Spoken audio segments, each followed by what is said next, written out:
నమస్కారం. నేటి ప్రధాన వార్తలతో మీ ముందుకు వస్తుంది మీ న్యూస్ 9 టీవీ తెలుగు. జగిత్యాల జిల్లాలో ప్రకృతి సంపద కళ్ళ ముందే కరిగిపోతుంది.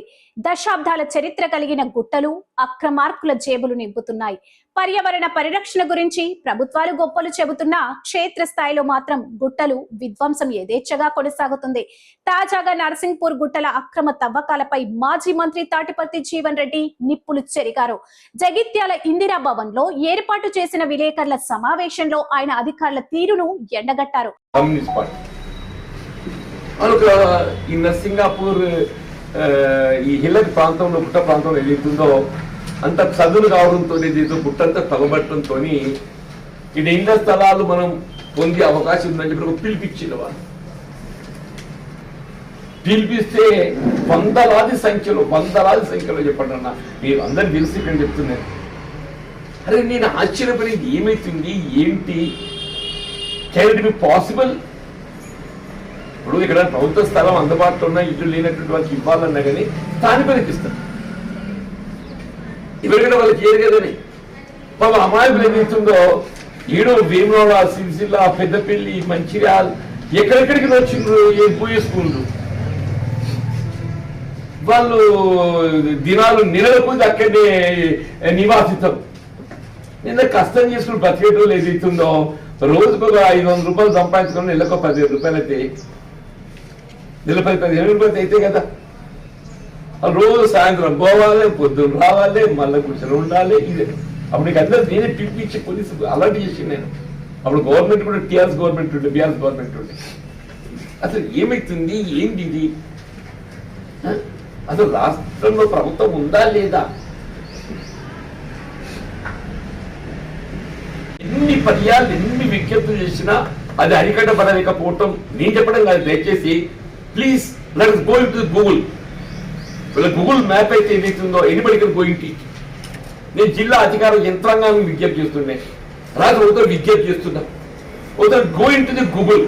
2014లో ఈ నర్సింగాపూర్ 2437 ప్రభుత్వ సర్వే నెంబర్ భూమి ఏ రకంగా ఉండే ఇవాళ ఏ రకంగా మారిపోయింది అంటే ఎంత దోపిడీ గురించి కనబడుతుంది.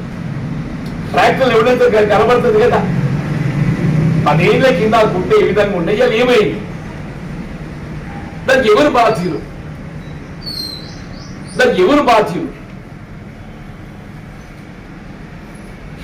ఇలా మా పిల్లోడు వంశీ న్యూ ఇయర్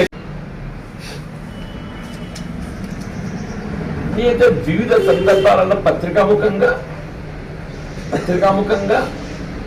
స్వయంగా జిల్లా కలెక్టర్ గారు కానీ అధికార యంత్రాంగాన్ని కానీ పలు పర్యాయాలు రాష్ట్ర ప్రభుత్వానికి గౌరవ ముఖ్యమంత్రి గారి దృష్టి కానీ సంబంధిత శాఖ మంత్రి దృష్టి కానీ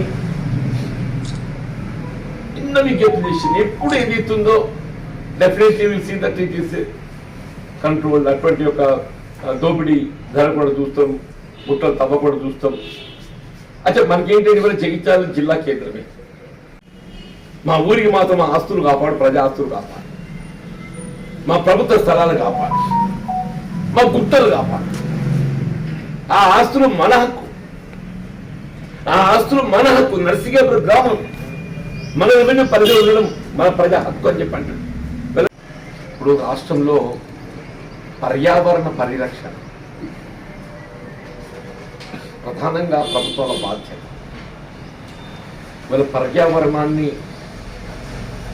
మనం కాపాడుకోగలిగినప్పుడు మాత్రమే ఇవాళ మన వర్షాలే కానీ అసలు ఈ సహజ వనరులు మన ప్రకృతి ప్రసాదించినటువంటి ఒక వరాలను భావించాలి. మన జగిత్యాలకు ఏదైతుందో ఈ నర్సింగాపూర్ మన సరిహద్దులో ఉన్నటువంటి గ్రామం ఒక విధంగా ప్రభుత్వ భూములతో పాటుగా ఈ ప్రకృతికి సంబంధించినటువంటి ఇలెక్ గుట్టలకు ఏదైతుందో మనకు వరం లాంటిది అని చెప్పండి.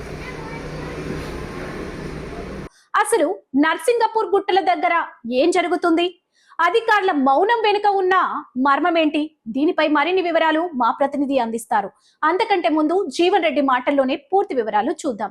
ప్రకృతి ప్రసాదించిన వనరులు భవిష్యత్తు తరాలకు ఆస్తి. కానీ జగిత్యాల జిల్లా కేంద్రానికి కూతవేటు దూరంలో ఉన్న నర్సింగపూర్ గుట్టలు నేడు అక్రమార్కుల పాలవుతున్నాయి. గత దశాబ్దాల కాలంగా ఈ గుట్టలు క్రమంగా కరిగిపోతున్నాయి.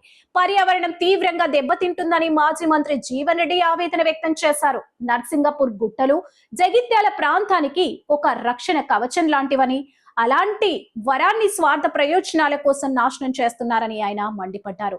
గుట్టలను కాపాడాలని జిల్లా కలెక్టర్ నుంచి సంబంధిత మైనింగ్ అధికారుల వరకు అందరికీ విన్నవించినా ఎందుకు స్పందించడం లేదని జీవన్ రెడ్డి ప్రశ్నించారు. ప్రభుత్వ స్థలాలు, సహజ వనరులను కాపాడాల్సిన బాధ్యత జిల్లా యంత్రాంగానికి లేదా అని ఆయన నిలదీశారు. అక్రమ మట్టి తవ్వకాలకు మైనింగ్ శాఖతో పాటు రెవెన్యూ అధికారులు కూడా సమాధానం చెప్పాలని డిమాండ్ చేశారు. నర్సింగపూర్ గ్రామ సర్పంచ్ వంశీ పాలక మండలి గుట్టలను కాపాడుకోవాలని ఏకగ్రీవంగా తీర్మానం చేశారు. ఈ మేరకు అధికారులకు వినతి పత్రాలు కూడా సమర్పించారు. కానీ వ్యవస్థలో చలనం లేకపోవడం దురదృష్టకరం. చర్యలు తీసుకుంటామని అధికారులు హామీ ఇచ్చి 20 రోజులు గడిచినా క్షేత్ర స్థాయిలో పరిస్థితి మారలేదు.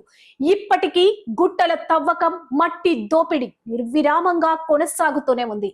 నిజమే, పర్యావరణం అంటే కేవలం మొక్కలు నాటడం మాత్రమే కాదు, ఉన్న అడవులను, గుట్టలను కాపాడుకోవడం కూడా. నర్సింగపూర్ గుట్టలు కేవలం మట్టిరాళ్లు కావు, అవి ఆ ప్రాంతంలోని భూగర్భ జల మట్టాన్ని కాపాడే సహజ వనరులు.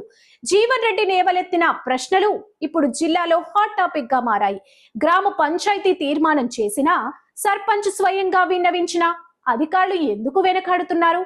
రాజకీయ ఒత్తిళ్లా లేక మామూలు మత్తులో ఉన్నారా? 20 రోజులుగా తవ్వకాలు ఆగకపోవడమే ఇందుకు నిదర్శనం. మైనింగ్, రెవెన్యూ శాఖల మధ్య సమన్వయ లోపం అక్రమార్కులకు వరంగా మారుతుంది. ఏదేమైనా నర్సింగపూర్ గుట్టల పరిరక్షణ అనేది ఒక్క జీవన్ రెడ్డి బాధ్యత మాత్రమే కాదు, అది ప్రతి ఒక్క జగిత్యాల పౌరుడి బాధ్యత. అభివృద్ధి పేరుతో విచక్షణ రహితంగా ప్రకృతిని ధ్వంసం చేస్తే ప్రకృతి వైపరీత్యాలు తప్పవని పర్యావరణవేత్తలు హెచ్చరిస్తున్నారు.